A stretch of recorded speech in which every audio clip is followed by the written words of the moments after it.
Mohon untuk mengucapkan sumpah dulu. Akan dipandu Yang Mulia Bapak Ridwan Mansur untuk saksi. Baik, Yang Mulia, terima kasih. Bapak Dr. Arif Patrawijaya SHLLM, ya. Ikuti lapas sumpah lapas sumpah saksi yang akan saya tuntunkan menurut agama Islam. Bismillahirrahmanirrahim. Demi Allah, saya bersumpah sebagai saksi akan memberikan keterangan yang sebenarnya, tidak lain dari yang sebenarnya. Terima kasih Yang Mulia Ketua. Terima kasih Yang Mulia. Silakan di podium Pak Patra. Ini mau menjelaskan berkaitan dengan kesalahan KPU dalam penetapan pasangan calon. Izin Yang Mulia, saya ambil. Berikutnya siapa nanti Pak Heru setelah ini?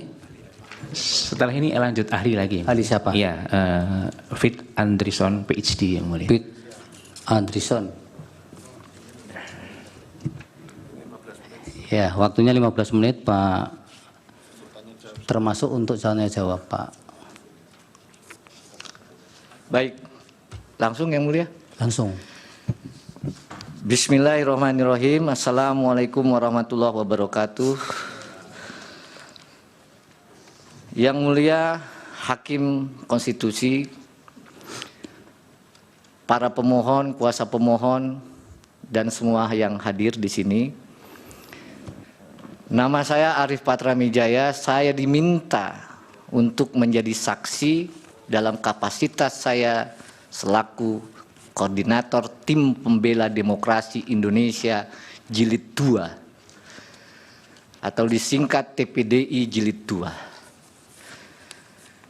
TPDI ini mendapat kuasa dari 3 orang aktivis yang konsisten punya mimpi negara demokrasi yang berkeadilan. Petrus Haryanto, mantan aktivis Sekjen PRD 96 yang dipenjara karena memperjuangkan demokrasi.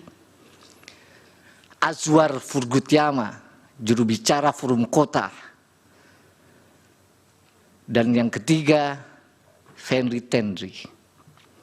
Oleh karenanya, pada waktu itu TPDI dan saya sendiri ya, bersedia untuk memberikan bantuan hukum secara pro bono untuk mengadukan pelanggaran kode etik yang dilakukan oleh KPU. Yang perlu kami jelaskan pada pokoknya adalah bahwa dalam persidangan DKPP itu merupakan persidangan yang terlama sepanjang DKPP terbentuk. Kami mendaftarkan bulan November, dibuka persidangan 4 kali, baru diputus Februari 2024. Padahal kita tahu biasanya DKPP tidak lebih dari 2 minggu. Yang Mulia, bahwa dalam pengaduan itu DKPP telah memutus perkara pada tanggal 5 Februari 2024. Sebelum saya sampaikan fakta persidangan dan putusannya, izinkan kami menyampaikan satu kutipan dalam kesimpulan TPDI Jilid 2. Without ethic, man has no future. This is to say, mankind without them cannot be itself. Ethics determine choices and action and suggest difficult priorities. Tanpa etika, manusia tidak mempunyai masa depan. Artinya, tanpa etika, manusia tidak bisa menjadi dirinya sendiri. Etika menentukan pilihan dan tindakan serta menyarankan prioritas yang sulit. Oleh karenanya, pada pengaduan ini telah dibuktikan sejumlah fakta-fakta persidangan yang pada intinya DKPP memutus KPU telah melanggar pasal 11 huruf A dan huruf C, pasal 15 huruf C, dan pasal 19 huruf A Peraturan Dewan Kehormatan Penyelenggara Pemilu sehubungan dengan pendaftaran dan pencalonan Saudara Gibran Rakabuming Raka sebagai calon wakil presiden dalam pemilu tahun 2024. Betul forumnya pada waktu itu adalah memeriksa etika. Namun isi pasalnya, saya bacakan pasal 11, KPU tidak melakukan tindakan yang secara tegas diperintahkan oleh undang-undang. Itu inti pelanggaran di pasal 11. KPU tidak melakukan tindakan yang mentaati prosedur yang telah ditetapkan dalam peraturan perundang-undangan. Itu adalah isi pasal 11 huruf A dan huruf C.